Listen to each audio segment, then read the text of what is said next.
Welcome to the Notorious Scoundrels, a Star Wars Legion podcast bringing you the latest news, general perspective, and competitive discussion. Hello and welcome back to the Notorious Scoundrels podcast. I'm Kyle. I'm here with Jay and Tim. How are you gentlemen on this fine Monday evening, March the 13th? So good. So good. Nice and tired. We're springing ahead. Even though it's snowing outside, but we're springing ahead. Yeah, we got a big snowstorm coming through. Gosh. It snowed here yesterday. We were just like out.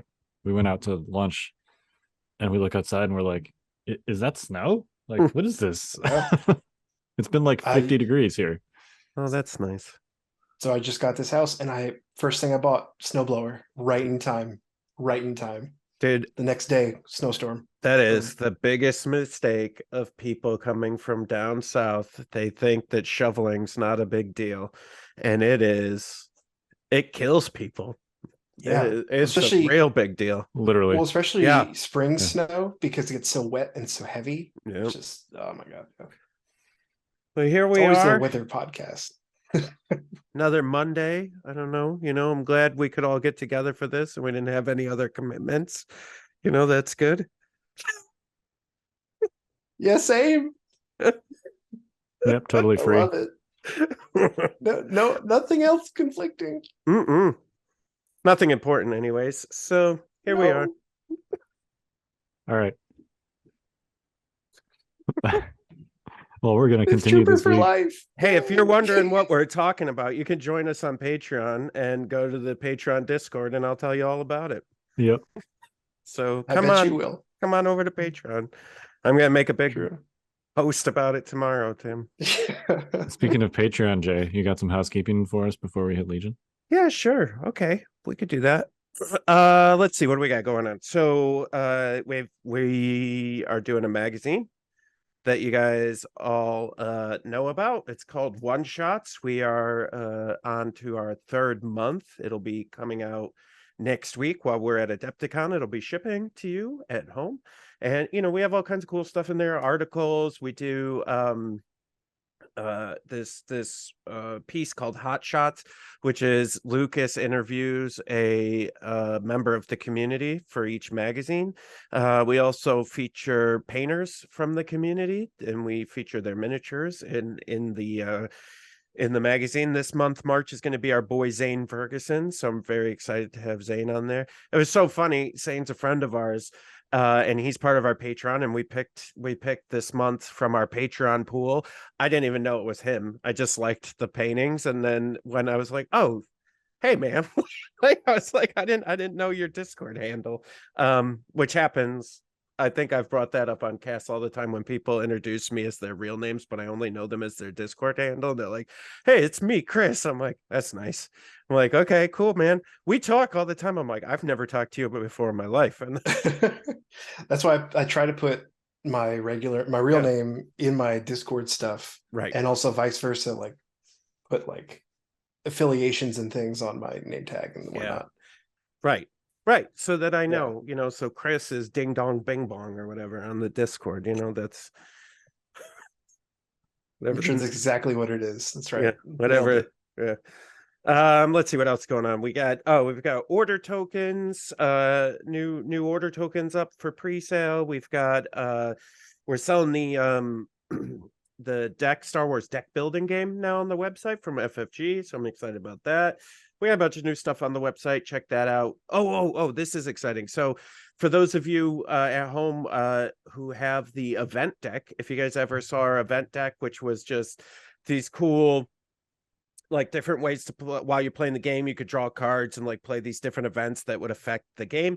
We are coming out with the event deck too. So that is up for pre-sale as well. And the event deck 1 was kind of like interrupts almost like that you would have during the game, and we had some setup stuff too. But in the event deck 2, we're going to have 22 more cards, and we're going to include all new interrupts, and we're also going to have brand new objective, condition, and deployment cards as well that you can play with. So something, for tournament play or like fun play at your local store, you could just have an event deck day where you could play our new objectives and battlefield cards and stuff. Yeah, I remember LVO many years ago, pre-pandemic, the last one right before the pandemic. Yeah, LVO. We were able to use those pretty like flawlessly and effortlessly. Like a lot of people's first time interacting with them back then, and you had a whole event for it. Yeah, like a whole side event, day 2 or day 3, whatever it was. Yeah, it was great. We heard tons of cheering from over there. I think Ryan was actually doing He helped judge it, I think. Judge it, and organize it and stuff. And I would hear him go bam and then like drop something down. And it's a ton of fun. It's just a different, like, I think folks at home, if you've been listening for a while now, you know that I love this game, but I also want to play it in different ways. And, we do that through our Stormtide campaign. We do that through the event decks, the one-shots, February one-shots. Like, we came up with a new game mode called Heroes of the Galaxy, which is just basically like a hero version on like a little grid board. And so, that's what this new event deck's going to be too. Just another way to play Legion, so that because not everybody's super competitive, like Kyle and I guess Kyle on this cast right now, but like Kyle, that's fair. I mean, you and I'm not, and I used to be. Not in this day and age. Maybe one day again, but not right now. Yeah. And it's just fun to have like different ways to play the game, and use your models and stuff. And so that's basically my goal with everything we do. It's just like find different ways to use the models I've already painted. So that's it. Other than that, again, you could join us on Patreon. You can come see me if you're coming to Adepticon. We'll have a booth for Game Uplink, our TO software, so you can come say hi. I'll have some cool giveaways and handouts. And then also the Friday of Adepticon at 1:00, local time for Adepticon. I think it's Central or whatever it is. It's Central time. Yeah. We're going to be doing, there's a live Q&A for Dungeons & Dragons Onslaught, which I'm hosting. And it'll have Alex Davey there, and it'll have the 2 developers, Travis and Nick. And so you guys can come ask questions and just learn about how games get made and developed, and particularly Onslaught. It's going to be a ton of fun. I know a lot of you are probably going to be playing Legion if you are, but if you guys are in the last chance qualifier, which is Thursday, and you unfortunately don't make it into the Friday, come hang out with us at 1:00 on Friday and do a live Q&A with us. That'll be fun. As you know, with Alex, God knows what's going to happen. So strong chance. He's a lot of fun. Of mayhem. Yeah. He's a man that plays by his own rules. Yeah, that's for sure. Literally makes his own rules. That's right. Yeah. Yeah. So that's it. A number of people have asked this real quick. We won't be selling anything at Adepticon this year. We're just going to have a nice little Game Uplink booth to get people interested in the tournament software. We're going to have a couple cool announcements during Adepticon for the Game Uplink software. Maybe handling other games, wink wink. And so that'll all be kind of happening at Adepticon this year. So that's it, Kyle. Let's get on to this cast so we can end it. Is that like every birthday you're like 1 year closer to my death? Yeah. Basic. That is so true. It's literally true. I literally, we have a birthday and I'm like, I'm done with half of these. Yeah. So I only got about halfway there. Halfway done. I never have to hear another song. My wife loves birthdays. Yeah, okay. Listen, my wife loves her birthday and she wants to love my birthday, but I'm a miserable old codger. And like, but she had like a surprise party for me, and I was just like, I hate this. Yeah. I hate these people. I don't, but these are your friends. Yeah, you heard what I said. With friends like Jay, everyone. Yeah. I'm like that guy. Like everybody jokes because when people meet me for the first time or like come like Tim, you'll come over and hang out at the house since you're close now. But like I'm You've been just saying that for weeks and well, I months was now. waiting But for you to it's settle fine. down. You were moving, you had all kinds of That's stuff fair. going That's on. fair. And we had Adepticon like after this. But anyways, like when people come over, like there's no questioning when Jay's done because I'll just be like, "Yep, all right, well, get out." I'm like, just that's how I end it. Like, all right, I'm done now. You guys can go. We're done here. A true Yeah. introvert. It's just my tank is empty. I'm done. All Yeah. right. Yeah. That's it. Oh, I'm the same way. It's Yeah. I don't quite say get out, but you get like the hands on knees, and it's like, well, Well, Oh, that's very so Midwestern of you. That's Yeah. that's the Midwestern goodbye. yep, Yeah. that's right. Well, I mean, I grew up in the Midwest, so yep. do you guys well, see, Yeah, the yeah. Should I make a dish for you guys to take home? yeah, That's the yeah. Oh, yeah, that's a sneaky one. That's exactly. so good. Y'all Oh, that's want to so bring good. anything Yeah, home with you? yeah. Anything for the road, Yeah. which you will be hitting know- now, please? You know, that casserole probably isn't going to keep too much longer unless we put it in a dish right now. So we better go do that. Yeah, right. Yeah, Yep. no, mine is very New York. Just you guys gotta go. I'm done Yep. with this now. Right. Well, that was fun. Leave. Yeah. I forgot what we were going to talk about. Who cares? Something about Yeah. Legion. Yeah, so we're going to Let's continue. just end the podcast here. Great podcast. All right. No, Jay. We'll end that it was on the a high. Notorious Scoundrels. No. So glad I had no other commitments going on. Well, This would be everybody, great. get out. I'm done with this podcast. See ya. Oh, that would be great. That'd be amazing. Yeah. We're gonna continue our Patreon topics. Yes. Oh, yeah. This week we're gonna talk about undervalued / overvalued units, what we think some examples of those are, and then also how to make terrain / set up a table with the new CRB rules in mind. So but first, because we were having this discussion just kind of before the cast, and I thought this would make I'm like, let's stop talking about this and stop talking about it on the cast because it's Save it for interesting the to show. me. Yeah. Right. Yeah. What are you running or thinking of running for Worlds, which is in less than 2 weeks, Tim? Well, I had been planning on running some Dark Troopers. I actually have them right next to me. I got done building them like last week while I was trying to get work done. Like it's been a lot of real life things that are overlapping with Legion, and so I have had no time to practice. I had to cancel on some locals last week, which I felt bad about. Like I've just had no time. Real life has gotten in the way. So all that to say, pretty much whatever I run, I'm going to have almost no practice with it. I'll have maybe a couple games at best. So I said, you know what? Let's try something fun. I don't want to add to the Empire pile. No offense to my fellow Empire players. And so I'm going to try running, I think it'll be Asajj, CAD, which is, you've talked about it before. A bunch of people talk about Asajj CAD. Interesting matchup there with an AAT as well. So it'll be interesting. There's either AAT or double spiders. There again, real world things. My AAT's painted. My spiders aren't. That's important. Yeah, like that.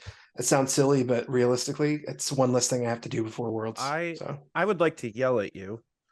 That's fine, go ahead. This is something I've yelled at Evan about. I'm going to yell at you about. I yelled at Tim previous to the podcast about this. It's true. And really, this isn't just aimed at Tim. It's aimed for all of you at home, too. If you're sitting there going, I'm really good at this list. I've played this list a lot, but I don't know if it's in fashion right now or if it's still good right now, quote unquote, but you have tons of reps with it and you're thinking about playing a brand new list, don't do it.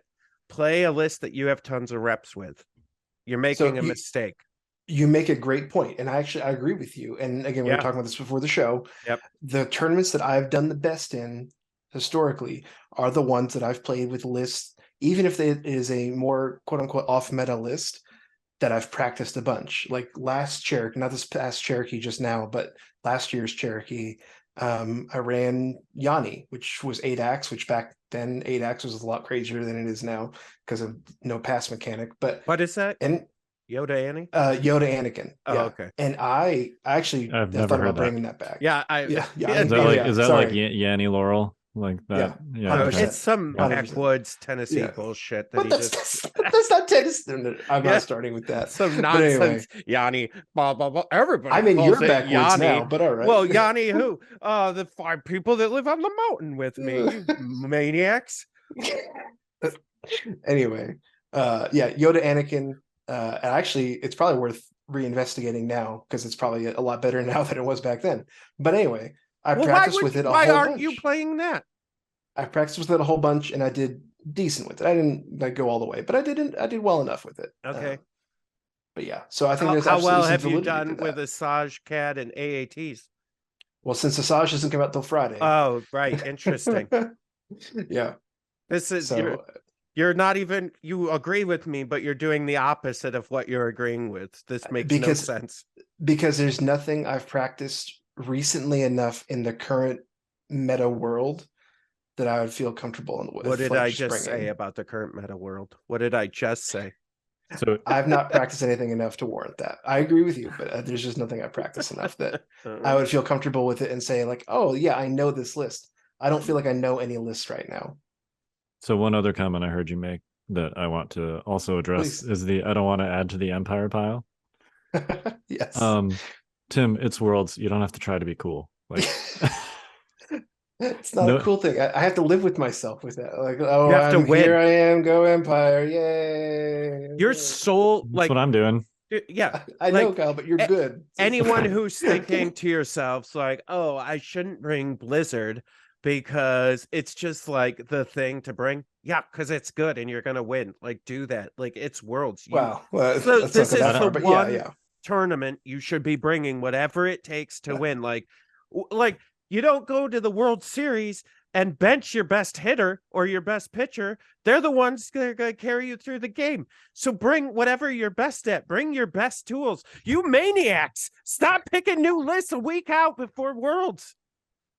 Oh, I do love Yeah. a good Waffle House. That's what I'm I'm saying. not. You know? I'm done waffling. I've already picked a list. So That's fair. That's fair. And again, I'm not going to tell you what it is. objectively But agree. Yeah. let's just say that I am following Jay's advice in this particular situation. Oh shit, Palpatine's coming back. Oh man. You know what's Oh, you know what's man. pretty good? Palpatine double Dark Troopers. Yeah, I bet. You can do All- barrier. What? You know all what? No, 6 I'm acts? sorry. I'm not. No, I'm not going to tell people how to do this. I don't want to see it. Yeah. Forget it. 6 activations, 7 activations. No, Hey, you can you get know- up to 7 or 8. You know who he'll tell? Patreon members. So if you want to become That's right. a Patreon member, he's going to put it in our list channel in our Discord server, and you can see it there. There you go. It's in There you go. the cone of silence. Yeah. Yeah. All right. So okay, and to that point, like we were talking about this beforehand, and what I Yes. said, I'm not playing because I have a booth. I have big boy things to do. I don't get to play with my toys, sadly. But I would be bringing double ATST, and we talked about, hey, everybody's going to have impact, blah blah blah blah blah. It doesn't matter to me. It's what I can play in my sleep. I know what it does. I know how to play. I know how to play against impact. What do you think? This is my first game against impact? Like, Yeah. I know how to play against impact with double ATST lists, and so that's exactly what I would be bringing if I was Yeah. playing in Worlds. I'm at maybe I get crazy and I pack it because I'll just join. Why not? You know what I'm packing just in case things get crazy? Onslaught. That's it. That's what Yeah. I'm packing. There's there's plenty of tournaments going on. They got special events. It's gonna be awesome. I'm very excited to go to my painting event on Sunday, so it'll be great. Nice. So I won't be in the top cut, so it's okay. Not with that attitude. Yeah.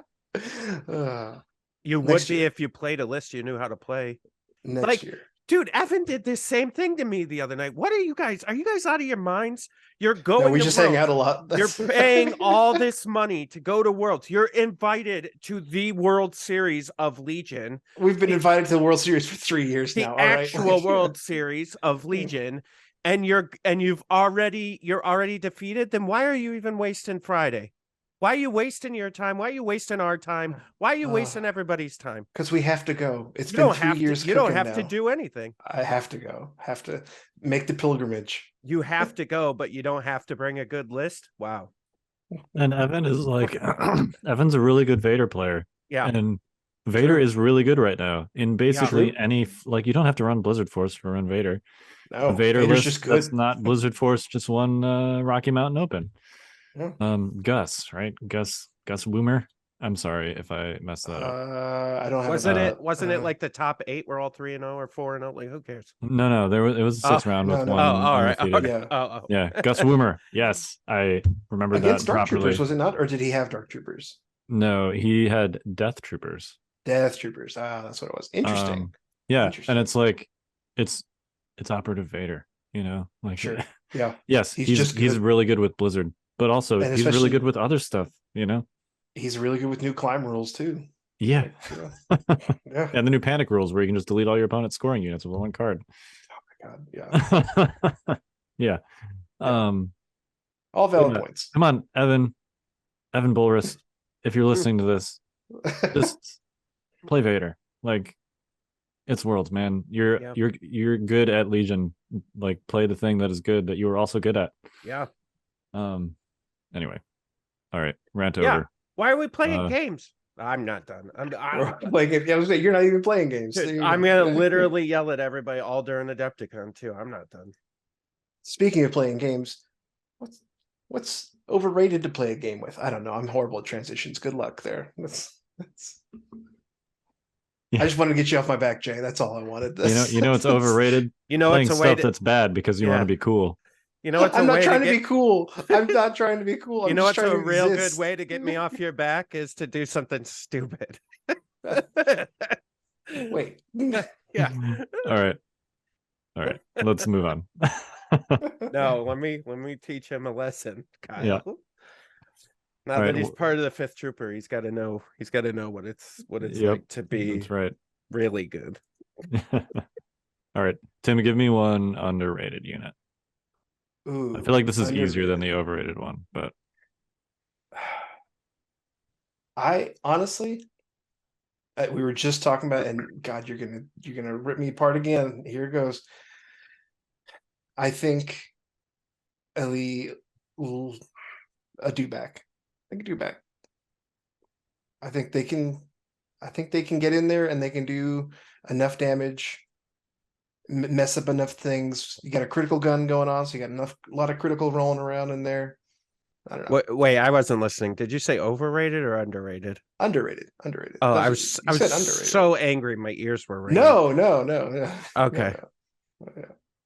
Yeah, I'm not saying that they're the be all end all, but I think they are more valuable than people give them credit for.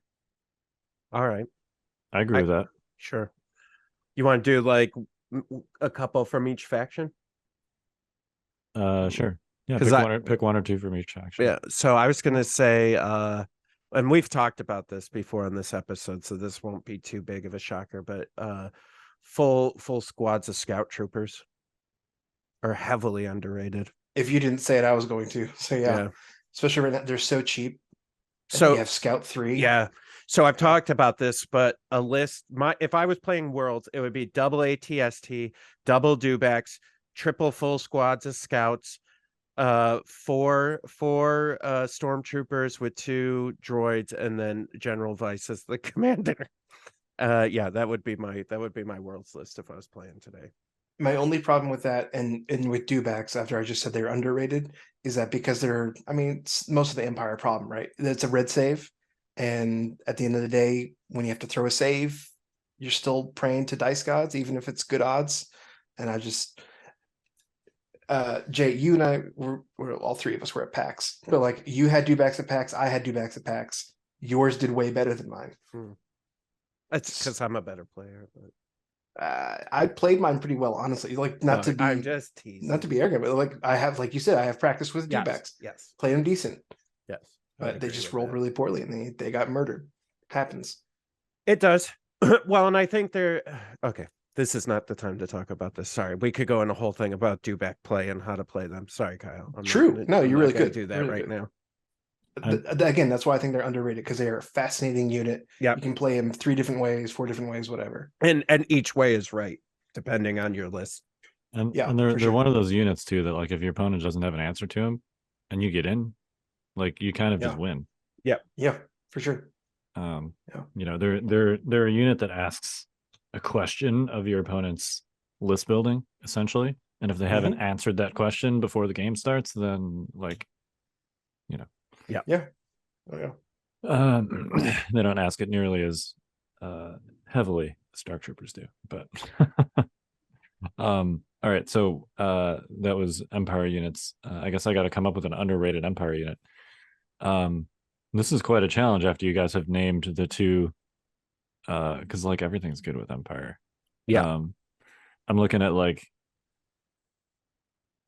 I don't know, Callus. Like, no, that's a stretch.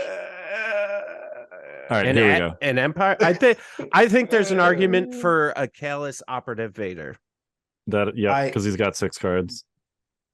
Let me And add on to that. I would say maybe I think Krennic is a little bit underrated right now, because I think he can deal out some extra suppression at the end of the game, which right now with the new suppression rules could be really big. yeah, that's true. Compel's pretty bad with the new suppression rules. Oh, no, yeah. No, Compel, I don't even think about Compel on him. But if you're bringing Death Troopers, especially, obviously, bring Krennic. Get some. I do have one, though, good stuff that I now just thought of, and that is Snow Troopers. Ooh. Oh, yeah. And I mean this even outside the context of Blizzard. I've seen actually people start catching on a little bit and just taking, like, in a context where you're going to take Naked Storms anyway, you just take 1 or 2 Naked Snow Troopers. And if they have extra points, you throw, like, impact grenades or something like that on them.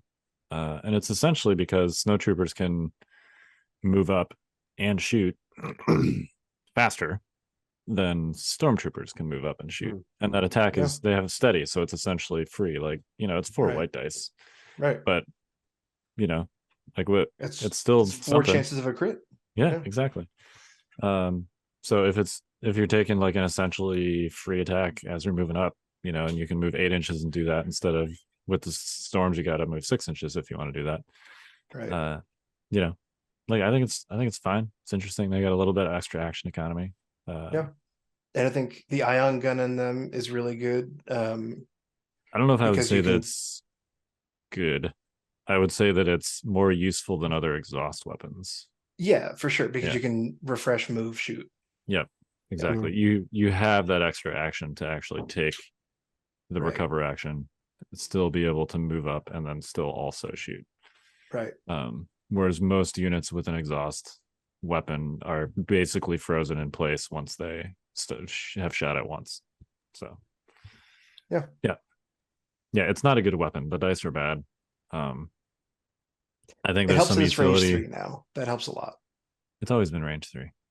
Was it always? I thought it was range 1 to 2 originally. Okay, I never took it back in the day, so it was too expensive. So it was just too expensive, and But yeah, and I think it's got some utility against Dark Troopers. They don't hate ion tokens as much as, like, other vehicles do, because they get 4 actions instead of 2. But they don't like ion tokens, so it's a speed 1 unit, and if you can stop it from moving, if you can completely stop it from moving for a turn or for an activation, that's nice. I know you could use Immobilize for that too, but yeah. Right. But if you hit them with even 1 ion token, their standard pattern is like move, attack, move, attack, move, attack, move, attack until you're dead. Right. So they have to choose then between either moving or attacking. So if they're not at attack range of something and you hit them with an ion token, then basically it means that they can't attack for that activation. So exactly. Yeah, I don't know. It's interesting. That's my Empire 1 Snow Troopers. All right. Rebels, undervalued. ATRTs. There's a lot of stuff that's just genuinely bad on Rebels, so I feel like this is a little bit of a right now. We talked about this last week. I would say ATRTs with a laser. Okay.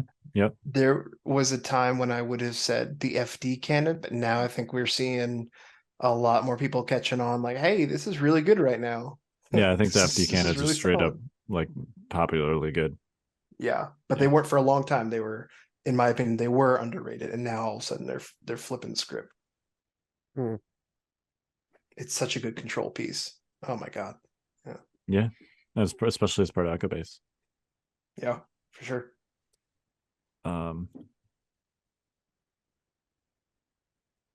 Mine is going to be Chewie.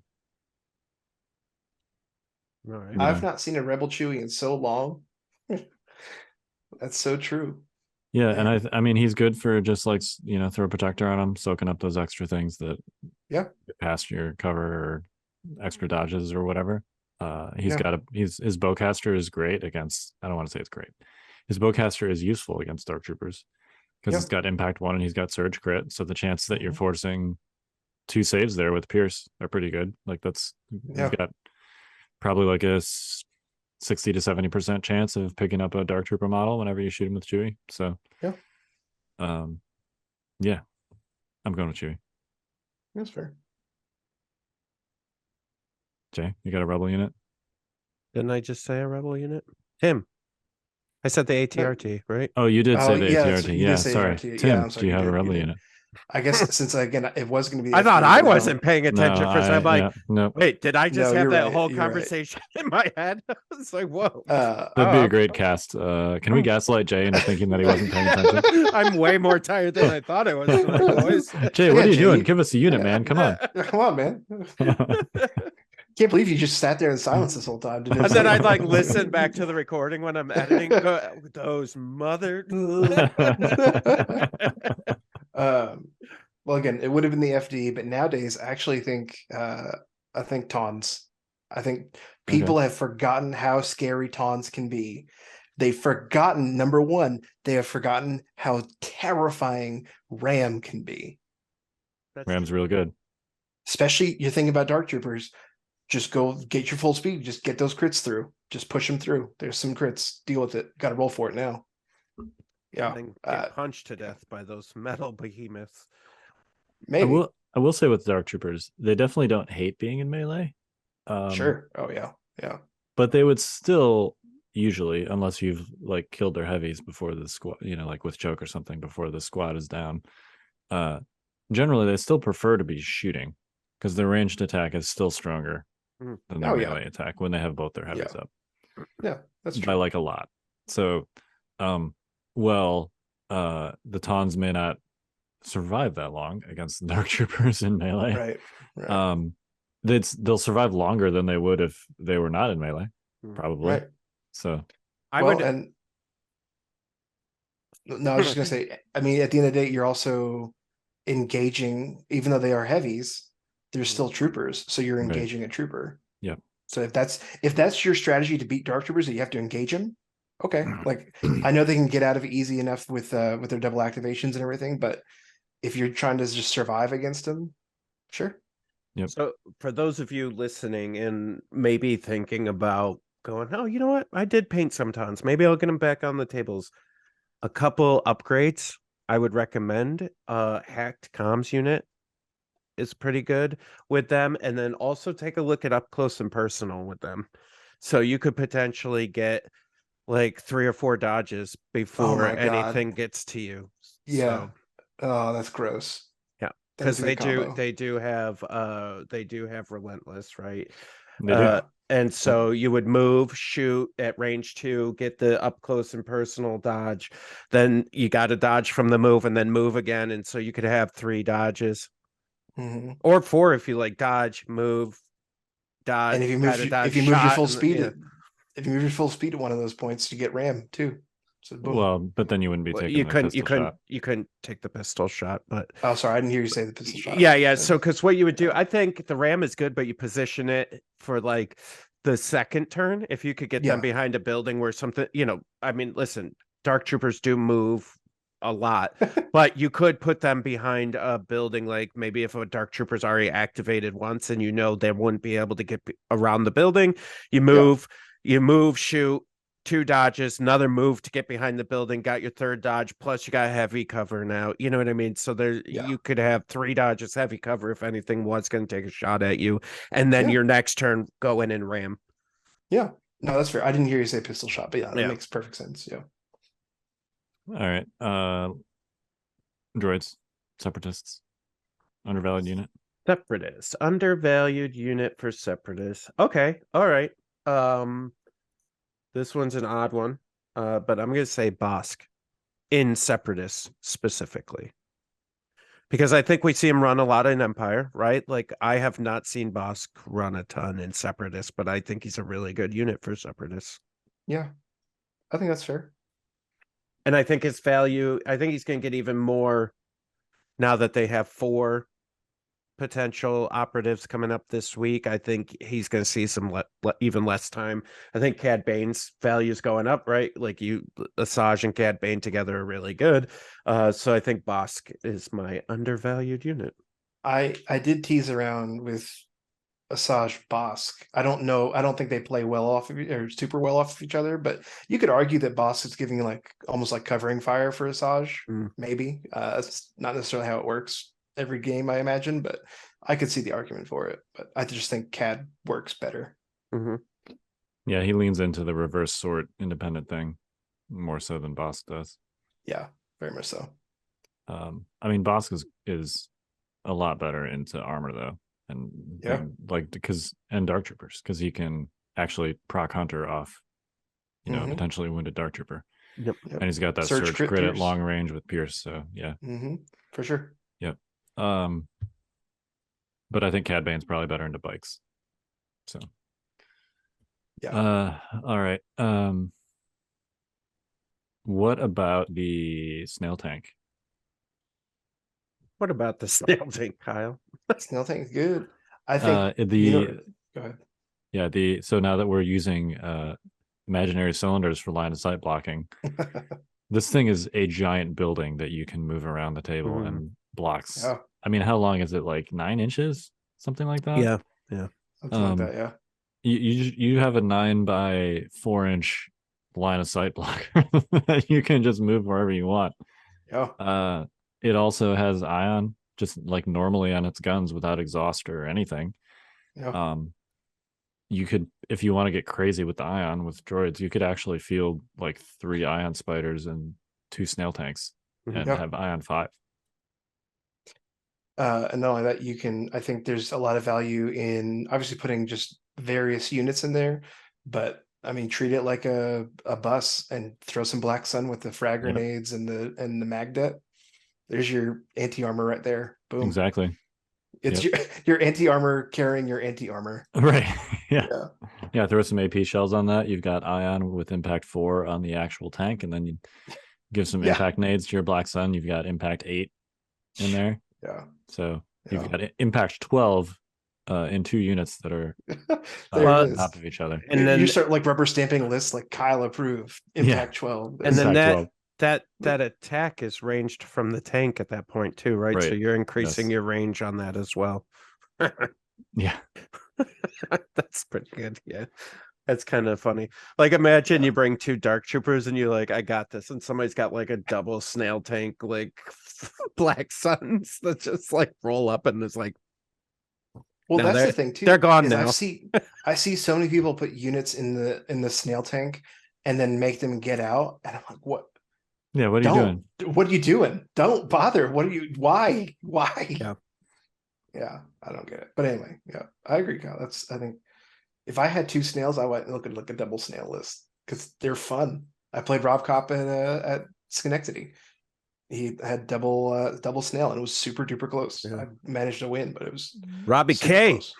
Yeah. And now that all vehicles, one more benefit from the new rules is now that all vehicles are functionally the same with just being able to move stuff over their total height instead of half their height. Like this thing doesn't get stuck anymore because it is really tall. It went from getting stuck all the time to going over everything. Yeah, exactly. Yeah.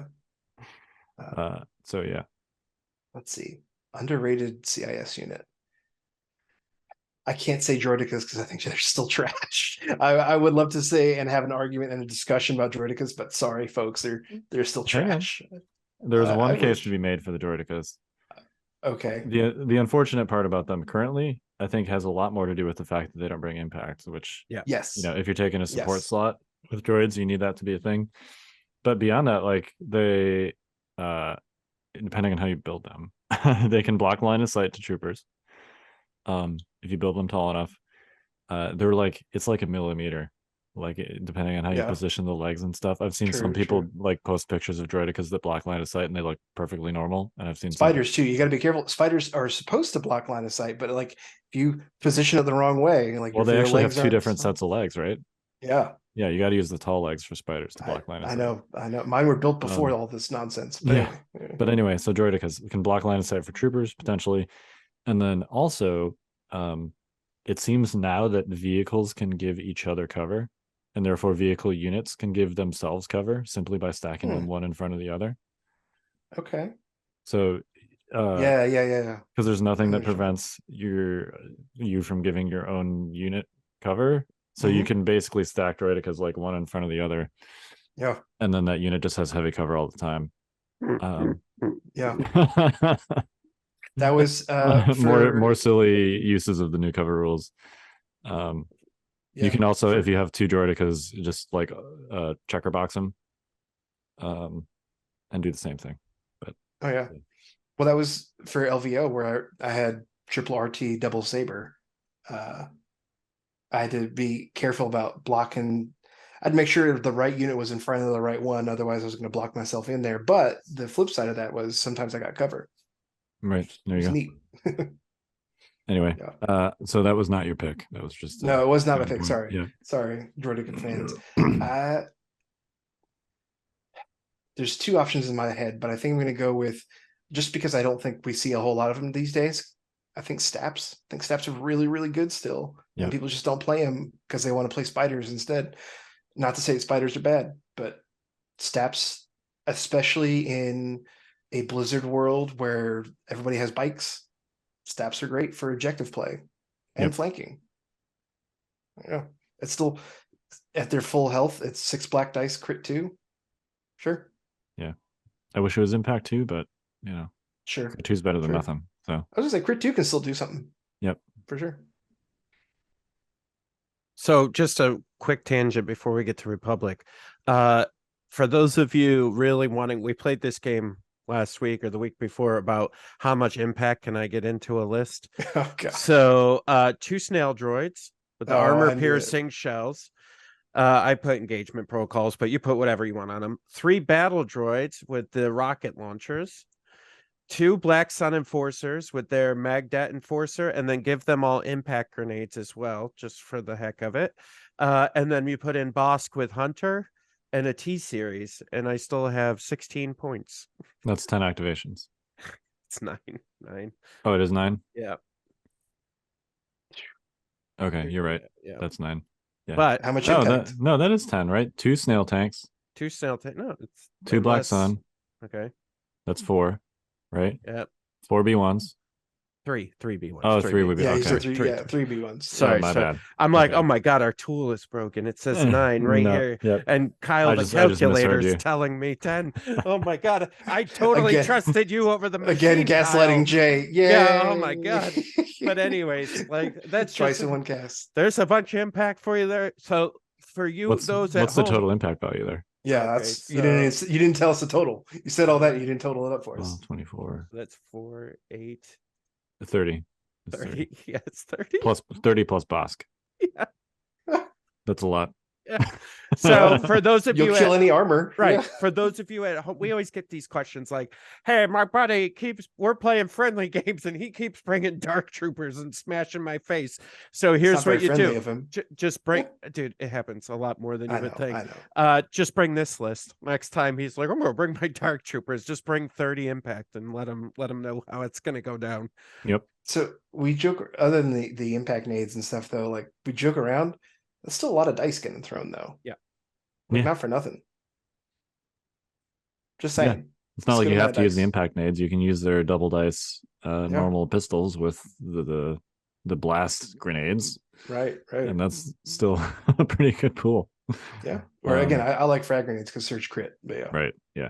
The frag grenades on a would surge be unit. More universally useful. Yeah. Yeah. Just because they don't surge. If they surge, it'd be different. But, yep. So Republic. Ooh. I said it and I don't. Oh man. I'm gonna say it and I know, even though I got my ass handed to me last time I played him, but I did okay, LVO, more or less. ATRTs. I think Republic ATRTs are still solid. I think they melt right now because of all the impact going around. But I think there's a discussion to be had about the laser cannon RTs. And fire supporting some lasers, some laser cannons. Sure. Yeah.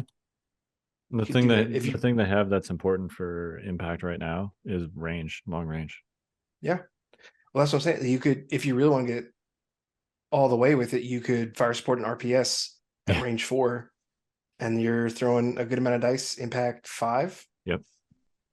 Surge hit. So you pointed out last cast, Kyle, those dark troopers aren't getting any cover. So Right. boom. Yeah. Yep. So I think especially laser cannon RTs. I played flamer RTs at Schenectady, and I think that was my downfall. But laser RTs, I think, still have some play. Yeah, they're only Well, that's the thing too. They're so cheap. 70 God. points. Yeah, and they're fully Yeah. armored. Fully armored. Yeah, Yep. and even And- even if you face something that isn't armor, you can fire support with them. Surge hit. Yep. So Yeah, I think it's interesting. And unlike the Rebel RT, they actually have surge defense, so they're a little more durable. And Scout 1. That Scout 1 is huge. It is. Yep. Set up Especially on a turn rollout. shot. Oh my Yep. god. Again, if you don't have flamers on them, then you're probably not putting them all the way out there. But if you're Right. running flamer RTs, Scout 1 on rollout, it's a good time. It's a good time. There are a lot of maps and deployments where you're essentially like exactly range 4 away from your target, or rather away from your opponent's deployment zone. And one thing that I have noticed with dark troopers that people do, which is how you play them, right? But you basically put them in like just with no nuance whatsoever, just put them in the corner of your deployment zone that's closest to your opponent, so that you can immediately start just charging directly towards them and firing. But if you have a ATRT with laser cannon, that enables you to take basically a turn 1 shot, and maybe Yeah. you even have like a RPS with a recon intel or something, and you can fire support with that on turn 1. Yep. So yeah, interesting. I dig it. Jay, do you have an undervalued Republic unit?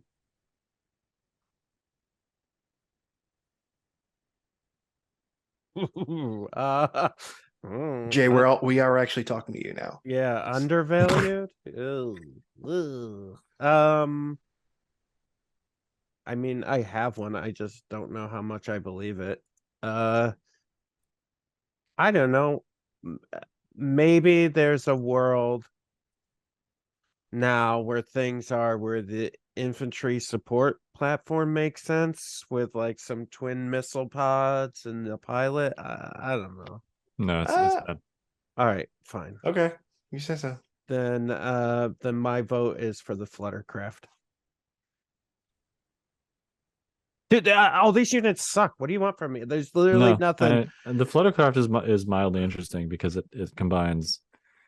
It is one of the rare units that combines pierce and impact at range, and of course you can fire support it. So I don't know. Like, listen, because you could say they don't have many units, so it's like all the units they just use the ones that are good, right? So nothing's undervalued, because if Gar had something that was undervalued, they would be using it. So maybe Fluttercrafts, I guess. Like, the ATRT was a really good one, Tim, because I do think that may be the one that gets skirt by because people play Barks.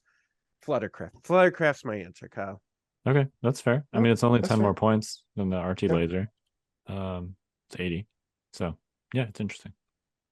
I am gonna go with the Wookiee Chieftain. All Ah, right. boy, I used to love him back in the day. Yeah, and I feel like since Wookiees have been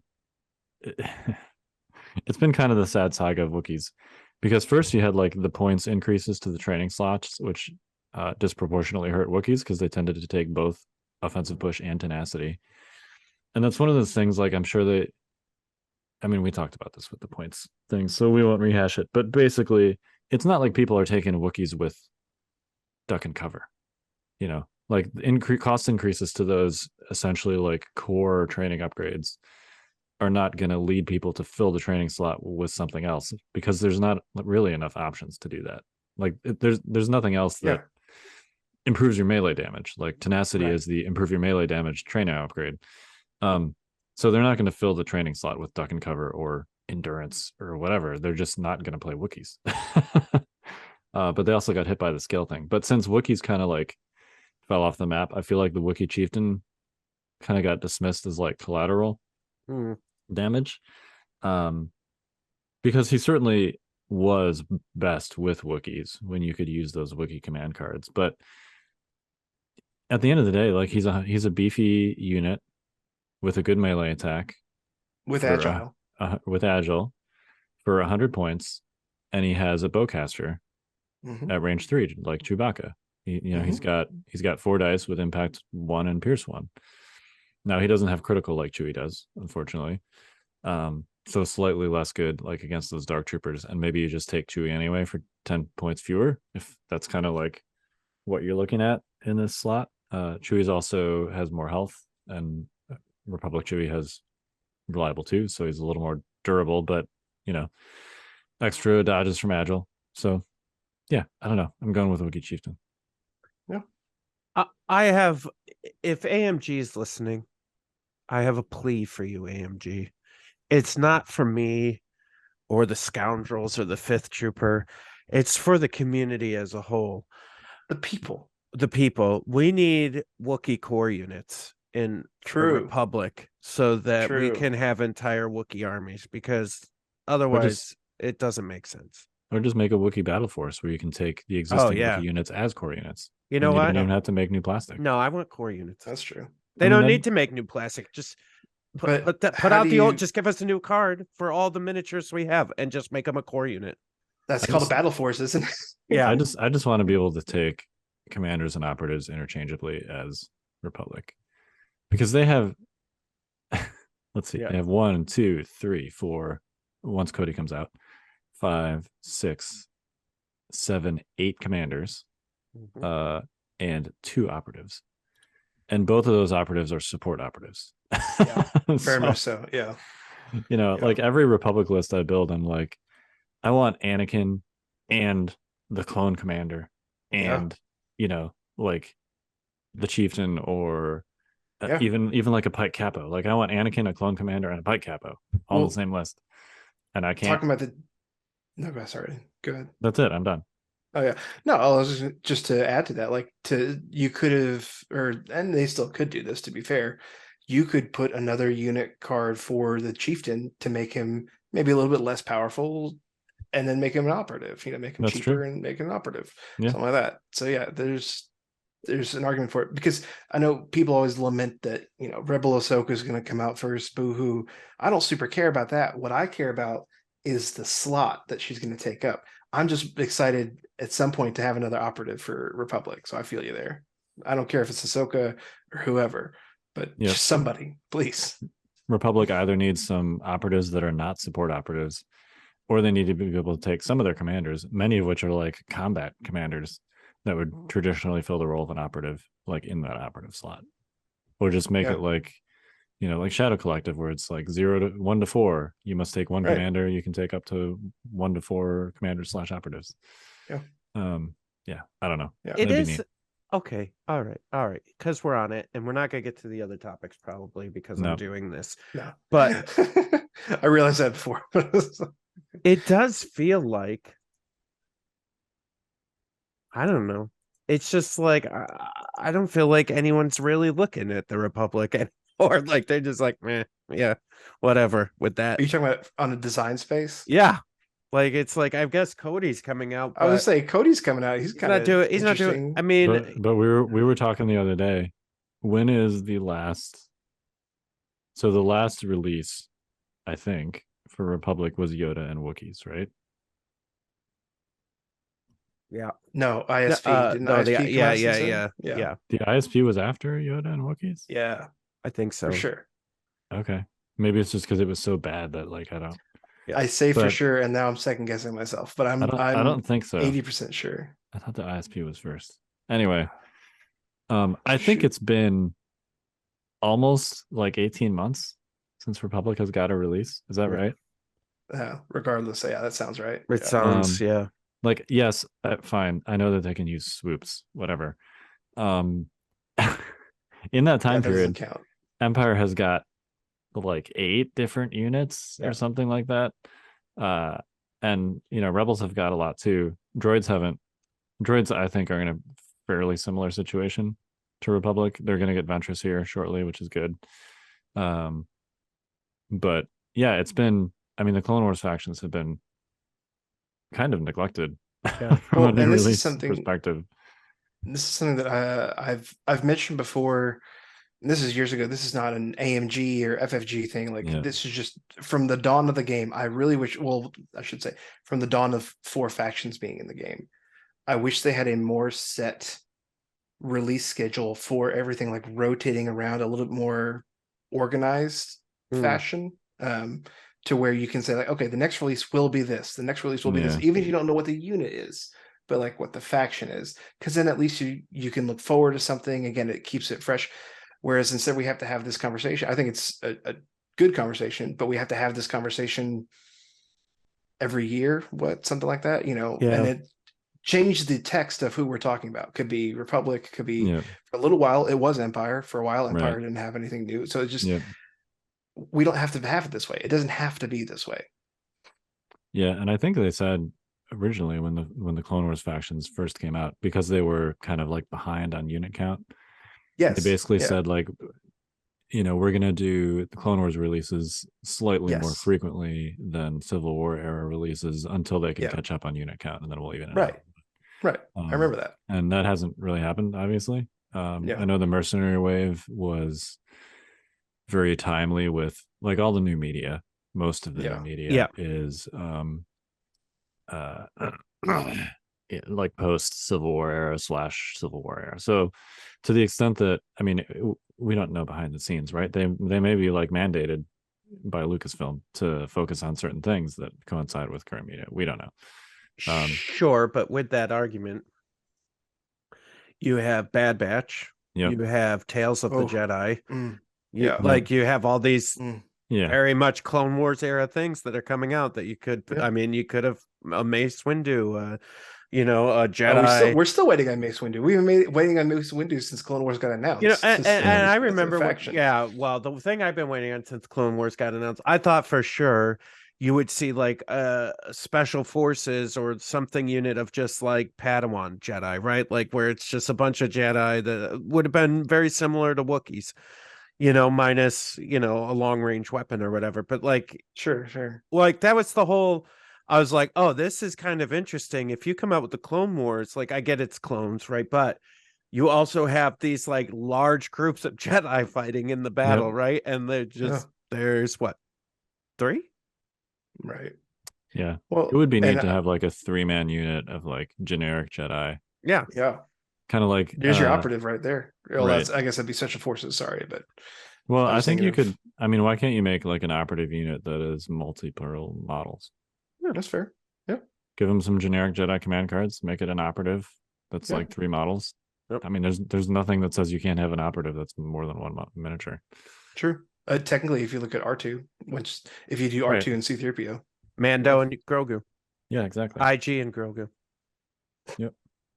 Has anyone ever actually fielded IG with Grogu? No, but you can. I know you can. I've yet to see it. Yeah. All right. Speaking of, should we get back on? Actually, I think that rounds out the undervalued. Yeah. Do you guys want to do overvalued? How about we just do 1 overvalued unit? Period. Yeah, we'll do it real quick. Each faction. Real quick. Yeah. That's fair. All right. Start with Empire, I guess. That's tough. Overvalued? Ooh. I got one. Okay. Go ahead. Let me think about how I want to phrase this. Oh. If you don't say, I'm going to say something before you go ahead. Oh, I think, and I know Blizzard Force is great. I think by itself, speeder bikes can be overvalued because I think you have to practice with speeder bikes to be good with them. And so people will plug and play and think I can just fly this and be okay. And then just flying like straight down the middle or something. Like, oh, I got 4 of these things. They can just go straight down the middle, and then they all get blown up because they have white saves. Yeah. Yep. I think that's a good one. Okay, mine's super controversial. I have it. Okay. It's Boba. You're No. right. That is controversial. Yeah. No. Yeah. Get out.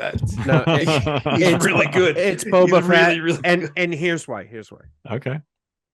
I know he's good. I've been fighting with Kyle on this for I don't know, a year, maybe longer. Uh-huh. So you've been wrong for a year. Wow, no, that's impressive. I mean, we don't see him that often, do we? So What? Boba Fett. Here's why. Are you ready? Well, Because who are you playing? I Sorry, believe keep going. I've nobody. I don't play anymore. No, just kidding. So Boba I just Fett, saw you. yeah, Boba Fett needs pieces around him in order to be great. He cannot carry. He is a glass cannon. He cannot always carry a list on his back like, let's say, a Vader can. Well, Vader's 50 more points than he is. Listen, we're saying overvalued. You let me have my Also- opinion. I know you have to include the points cost. In I'm the tired evaluation. of everybody talking about him. But you have surging red defense dice with impervious.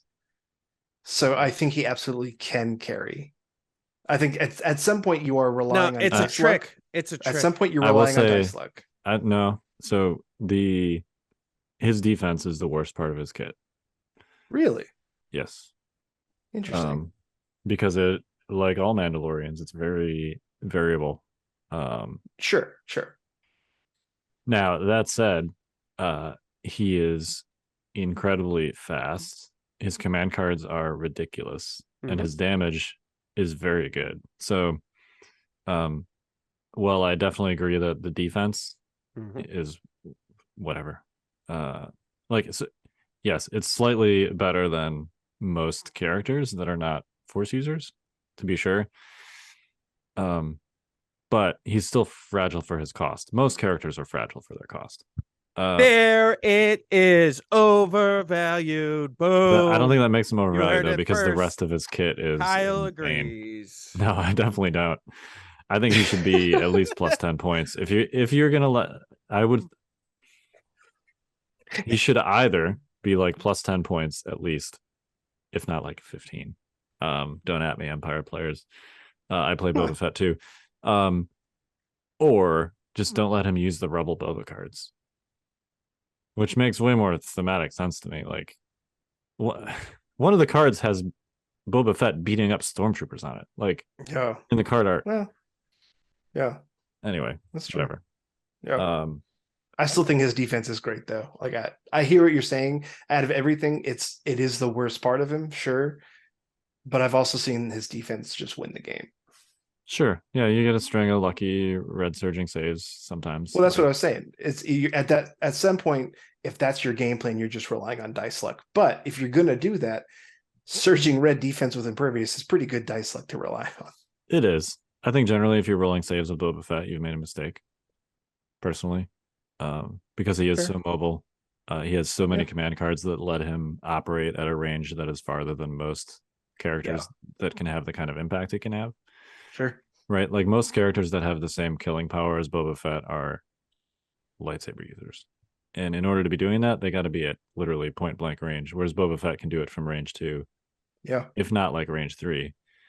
Use Simple Man and do a range 2 flamethrower shot, or like a range 3 5-dice shot with a free aim and marksman. You're gonna one shot most 4 health commanders, like the generic commanders. You're gonna one shot with Simple Man or a Boba Rocket pretty reliably. So Yeah.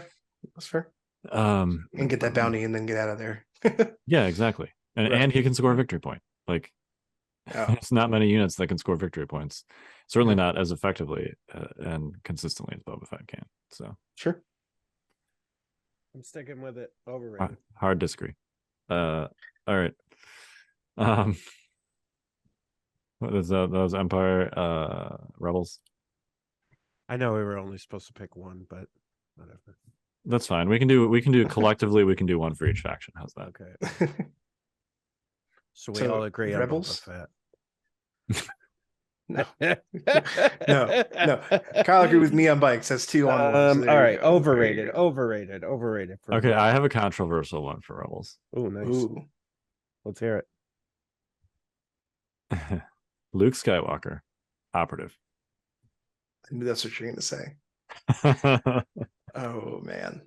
As someone who played Luke for almost over a year, actually, I played that list for over a year. I would agree. Okay. I think he gets wrecked by the deflect nerf. Yeah, that's fair. That's fair. Like, yes, It's I know hard. I know that he can take into the fray, but that's a slot that he needed for other stuff. Yep.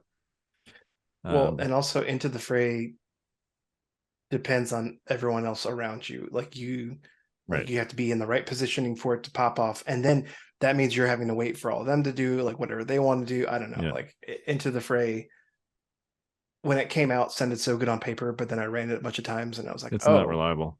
yeah, the timing on Yeah. this kind of throws it off. Yeah, I would agree 100% with that. Okay. I think I guess agree it's with not that. that controversial. Well, I think it would have been controversial before the deflect fix. Oh, 100%. Yeah, I would never have Mhm. said this before the deflect fix, but I Mhm. think Sure. I mean, in theory, Commander Luke, I think is the worst off because he literally cannot take into the fray. But like nobody was taking him before anyway, so that's kind of like a who cares No. situation. Right. Whereas I Right. think Jedi Luke went from a very good unit to like a below average unit. I don't know if about below average, but below average for what you're paying for him. Yep. So Yeah, I think you can still be really good, but you have to be really careful with him now. You used to be able to do a lot more independent kind of things, and now he has to really be more sneaking around the map kind of deal. yeah, he's got a stormtrooper save in melee. Yeah. So, you know. All right. Republic.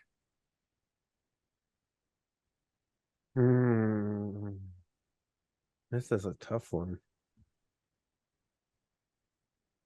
Yeah, I feel like there's sort of general agreement within Republic and amongst Republic players about what's good and what's not good. Mm-hmm. Um, All right. I do have one. Okay. I don't know how firmly I believe it, but Yoda, only because I think he is very difficult to play, and I've only seen very few people play him really well.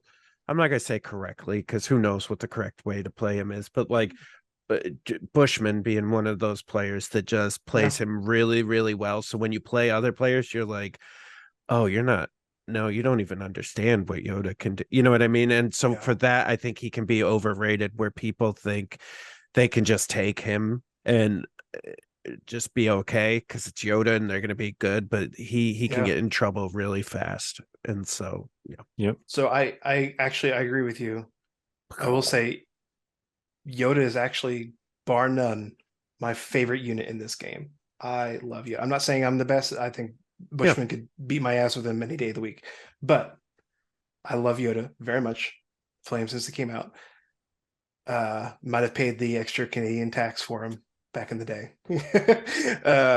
Perfect. I was made fun of for that, but I got Yoda, so get over it.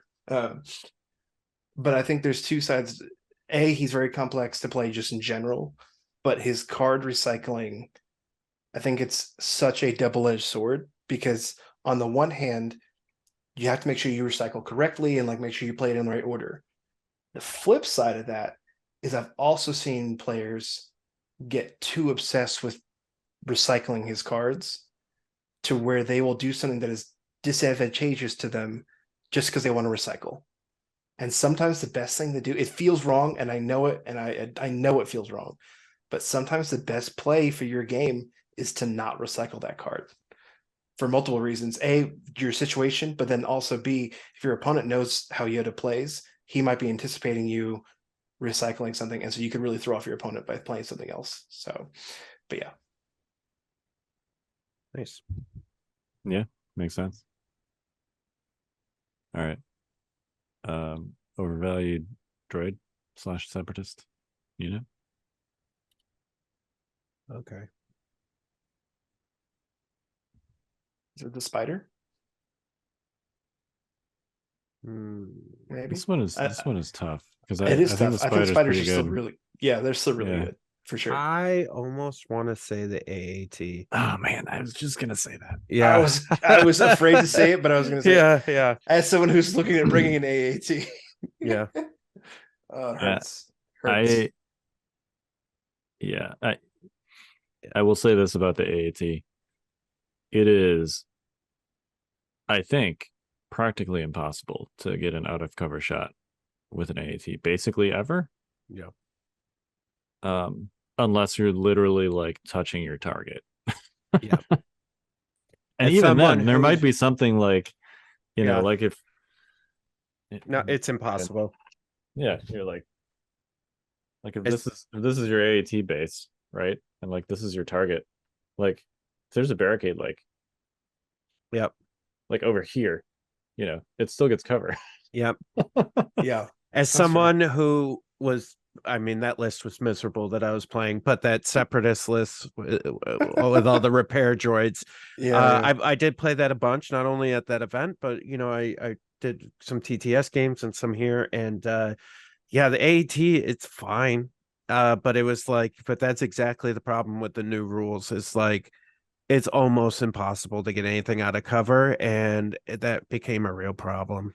I will say though, the AAT with some repair bots going on, it can be such a beast to take down. I played a game. It's difficult against to a kill. local. Yeah. I rolled. I think I did. I threw, I think it was over 160 dice into an AAT to kill one AAT. Yeah. I wouldn't base it, no, and my thoughts wasn't on its kill ability. It's really Sure. is its ability to actually like kill other things. Like it's just not great anymore. It's not good for its cost. Yeah. That's fair.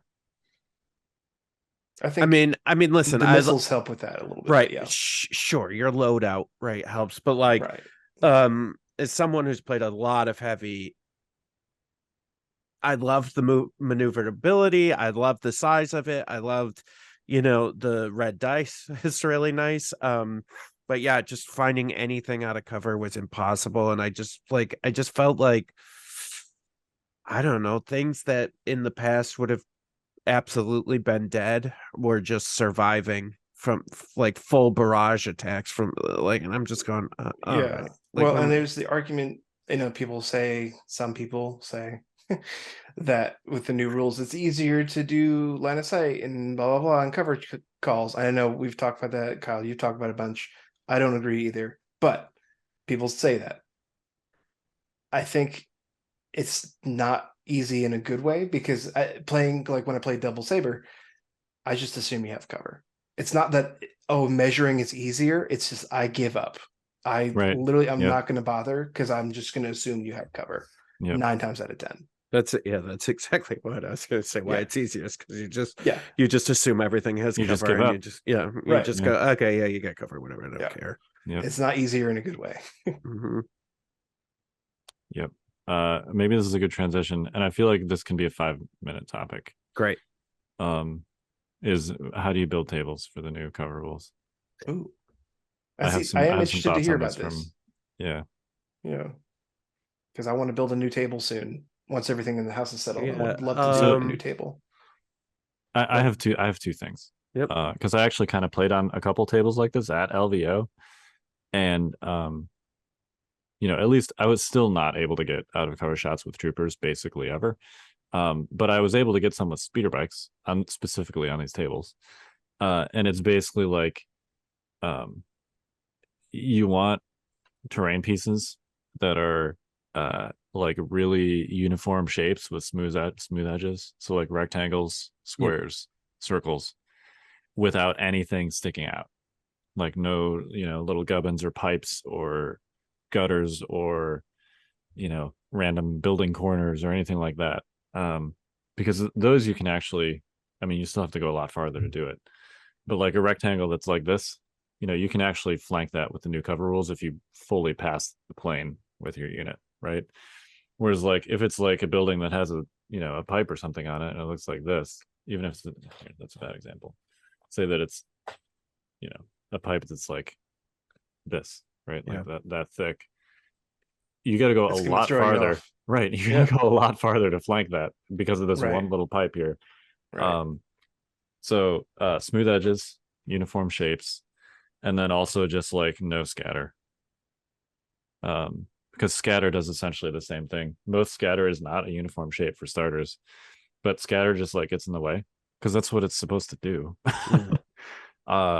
But it gets in the way from like all angles instead of just from certain angles.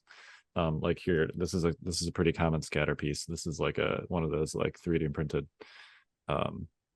little box stack things. Like this is almost like 360 degrees of cover right here, this one little scatter piece. From unless you're touching it, like from here to here, even that's cover. Whereas previously, like it's not tall, right? The whole thing with scattered is that it's not tall, like you'd be able to look over it. But now, it's, think of it this way: if you're putting scatter on your table, that scatter terrain is essentially like infinite height for purposes of cover. How so? Because the attacker's shooting from the feet of Right, because that's right. Right. Sorry, I wasn't thinking about the I was thinking about just terrain, not terrain in relation to unit shooting. Yeah, it's a little bit of an oversimplification because if you manage to get like actual elevation from either a repulsor vehicle or standing on top of a building, then it it ceases to be infinite height. But for most intents and purposes, like if the attacker's on the table surface, all terrain is infinite height. Right. So for purposes of cover. So if you think of scatter that way, you're like it's not a good idea to have a lot of scatter on the table. I think I'm still okay with some scatter out there, just because I wouldn't say no scatter at all. It adds so much flavor. I think it would really hurt. 100% to see no scatter. But right. I think the amount that we used to use just can't fly anymore. No. I wouldn't say like zero scatter, but I would definitely say like the normal amount of scatter you would use, just cut that by like 70%. Well, and being careful about how you place it, because it used to be almost literally throwing scatter on tables, right? Like you'd build like your main pieces of cover, and then I know like in Knoxville we would just have a box full of scatter terrain. We'd like just fill the gaps, almost sprinkle it, like borderline sprinkle it. Like, okay, 3 boxes here, 3 boxes here, blah blah blah. Done. Now you really have to think about it. Yeah. It's fair. Yep. Those are my two big takeaways: smooth edge, uniform shapes, and really limit your scatter. Yeah, and I made a comment before we started, because when we kind of talked about this quickly, is that like basically for those of you who have played 40K or Warhammer, like we're kind of heading in that direction where, and an example I'll give is one of my tables that I have, one of my it was on the stream for Adepticon last year, my mud table has these beautiful trees that Rachel made and printed that I used to just put not on a base. They were just kind of like in the middle, and you would just go, oh yeah, that's like, whatever, you could pick it out. Well, now you have to put them kind of like on a cutout piece so you can see the area of that forest or tree section, and so you can create a cone with it. Whereas before with Legion, you could just have random ass trees everywhere and it was fine. You can't do that anymore. They've got to be on some sort of base that shows a shape. Well, and it's funny you say that, because that's what I was just going to chime in and say, is making sure you're basing everything now, like all your terrain, but then also to feed off of what Kyle was saying, you can have smooth edges, but I will say on the creativity side, because obviously we still want to make pretty tables as best we can, I think you can mess a little bit with the verticality. Again, if all the terrain is going to be pretty much infinite height anyway, I think if you're going to add more details, add them vertically, not horizontally. Yep. Or say the horizontal pieces don't matter, and you're only measuring from the base. That's why you base it. So, but again, I would prefer verticality. If everything's going to be irrelevant anyway, might as well make it look pretty that way. But again, if you base it, I think that does help a lot. I don't think that solves all our problems, but I think it's going to It'll help. Yeah. Help. It does help. It's a band-aid. I think the other thing too is we should see more barricades, like those standard Legion barricades than we did before, because they have their own rule set now, which is kind of key to some of the movement and slowing movement and stuff like that. And so having actual Legion barricades on the table is a good idea. I was gonna say either barricades or something that counts as a barricade. Something that obviously like should be a barricade. Yeah, right.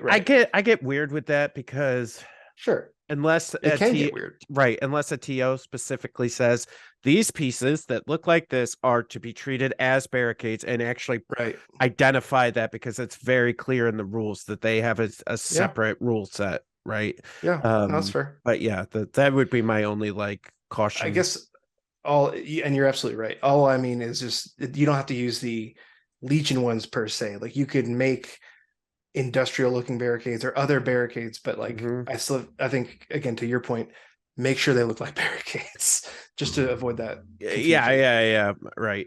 Or if you use the Legion ones, for the love of God, if you use the Legion ones, that's fine. Paint them paint them to look like your terrain. Otherwise, when someone plays fortified positions, it's going to get all kinds of thrown off.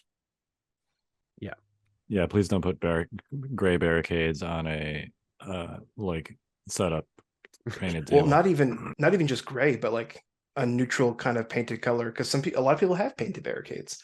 Like make sure it matches your table. Right. Yeah.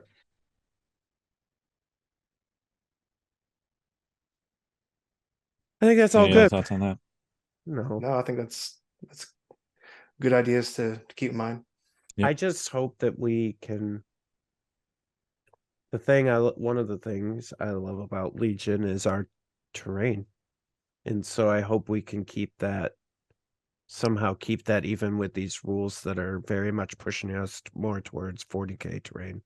I think it's in the hobby's best interest, but also if you look like on the sales side of things, I cannot tell you how many conversations over the years now I've had and that have been started simply because of the models and of the terrain. The terrain, yeah. People say, wow, this is cool. What are you playing on over here? And that's all it takes. Right. And that's a lot of 40k players, right, end up coming to Legion because they're like, wait, you guys can have real like cool places and terrain. And we're like, yeah. Because for those of you that don't know, 40k is like boxes, just like boxed buildings. They do hills that are cut out of foam or whatever, and then they have if they do forests or vegetation, it's just like a kidney bean shaped object with some tree, like two or three trees that are supposed to be a forest, and that's basically 40k. And they have barricades. You can put barricades down, and that's basically what it is. Yeah, I hope we don't end up moving in that direction, but that's the direction the cover rules are moving, is to be more like 40k. So we'll see. The old ones certainly could handle dynamic varied terrain much better. So we'll see. But I agree, that's one of the primary appeals. There are many appeals to me for Legion still, even, but historically, about just looking at the tables and being like, man, like that looks like somewhere that you would actually like fight a little tactical battle in Star Wars. Like there's a lot of variety, there's lots of little scatter pieces everywhere. There's lots of like interesting looking buildings and stuff that are many different shapes. There's like low walls and other stuff. And I hope we don't see that just like disappear with this was a podcast topic. Like people are like, well, how should we make terrain and tables with the new rules?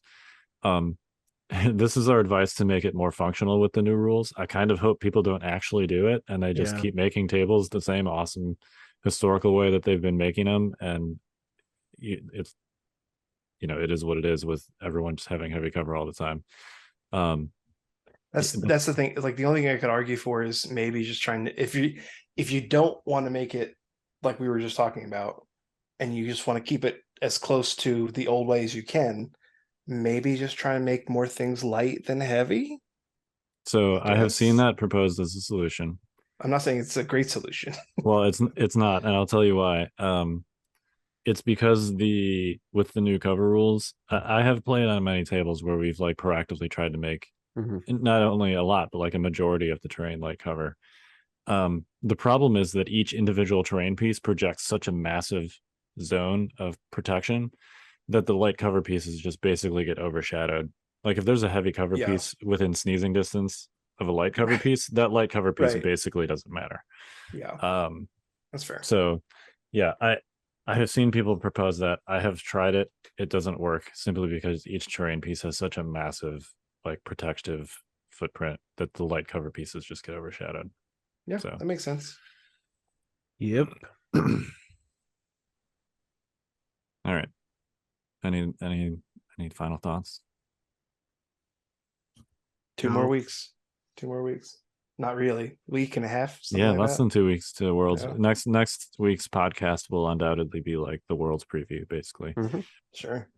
I'll let you know. You can talk about it on the cast. I'll let you know what I end up playing. I think just a reminder for folks that are going, lists are due on the 21st, which is Tuesday, I believe. Tuesday. Yep, Tuesday. So yeah, don't forget that deadline. You got to submit them in game uplink with a hyperlink, please, for the love of oh my god, please. Star Wars. Yes.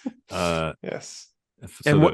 So your list you can build either on our tool, Legion Quick. That's our other tool, Legion Which is HQ. a great tool. Yeah, Legion Also a HQ. great tool. Or you could build it on Tabletop Admiral, and they both provide a link.